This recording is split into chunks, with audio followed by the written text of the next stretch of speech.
presentation is about one of the most contradictory and tragic periods of Kazakhstan's history, the industrialization of the 1930s. In 1928-1930, Kazakhstan has moved from nomadic cattle breeding to a Soviet-planned industrial economy. This modernization was accompanied by a demographic catastrophe, famine of 1930-1933. Historical significance. The decisions of the 1930s created a structural dependency that defined Kazakhstan's economy both during the Soviet period and after independence. The main thesis is that the industrialization created an industrial infrastructure, but it also integrated the country into the colonial economic system, creating barriers to its independent development. Industrialization created real industrial infrastructure. During the 1930s, Kazakhstan underwent large-scale industrial development with the creation of transport infrastructure, mining and processing enterprises that, in the short term, produced genuine economic transformation. Kazakhstan's railway network increased by approximately 50%. The greatest project of this period, Turksib, Turkestan-Siberian Railway, completed in 1930, connected Central Asia with Siberia and opened new trade routes. According to industrial development document from the official Kazakhstani historical portal, confirms Turksib construction as a symbol of modernization of the steppe region. Karsakhpay copper smelting plant began operation in late 1928. By 1932, the Rudny Altai region became the Soviet Union's leading producer of gold, lead, zinc, and rare metals including arsenic, cadmium, and tungsten. Mining volumes increased significantly each year. Industrialization was embedded in a colonial model of raw material dependence. Fact 1. Specialization in raw material industries.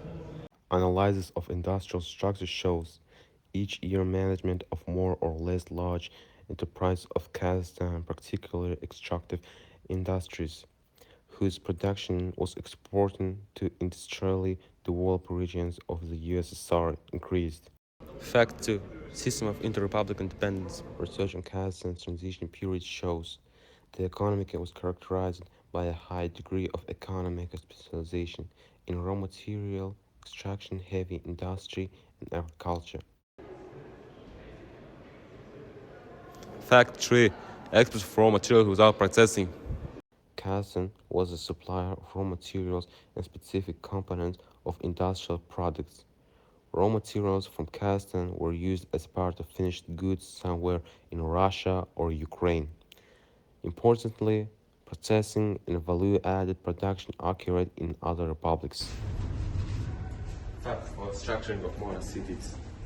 During the 1930s, so-called monocities, settlements built around a single enterprise of industry were created. Examples include Jezkazgan, copper, Karaganda, coal, and Rudny, iron.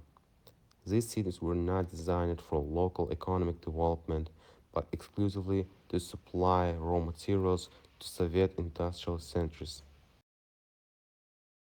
More than 20% of Kazakhstan's population, approximately on the million people, were forced to leave the republic, cross-border into China, Mongolia, Afghanistan, Iran, and neutral Soviet republics.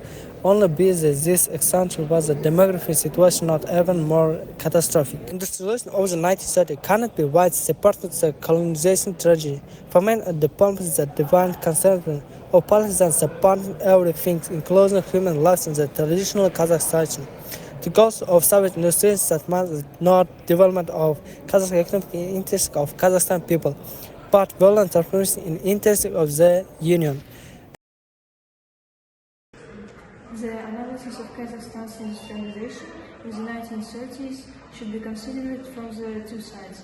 On the one hand, there were industrial transformation, including the construction of railways, the establishment of mining enterprises, and development of infrastructure. Kazakhstan came to be an agrarian region and become a supplier of strategic resources. The industrialization was embedded in colonial model of Soviet economy that prioritized raw material exports. Kazakhstan did not develop its own integrated economy with complete production cycle, from extraction to finished product creation. Instead, the status of raw material appendage supplying processes to Russia, Ukraine, and Belarus became entrenched. This structural choice had long-term consequences. Moreover, industrialization was interactive, like it was one of the greatest demographic catastrophes of the 20th century. The environment of 1930-1933 that claimed 1.5 million lives that demonstrated that industrialization was not development of Kazakhstan economy in interest of Kazakh peoples, but culture of Kazakhs to go of the Soviet system, to start of livestock herding, main causes of alternative development paths. Rather than overcoming structural raw material dependence, independent Kazakhstan doubled down on natural resources, especially oil and gas. This represents long-term consequences of the 1930 decisions. Today, Kazakhstan economy remains vulnerable to raw material price fluctuation and diversification attempts face structural barriers created over 80 years ago.